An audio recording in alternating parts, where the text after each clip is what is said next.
In front of me is KYOCERA Torque G03, and let me show you how to change PIN to your SIM card on the following device.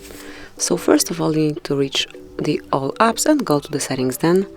Now find and select security and location right here.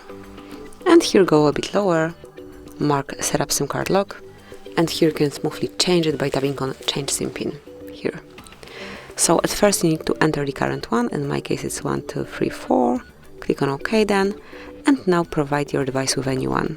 So we can enter 0987, click on OK then, and then just re-enter this new one just to confirm 0987. Tap on OK then, and that's it. As you can see, SIM PIN has been already changed and now we can use this one. So that will be all.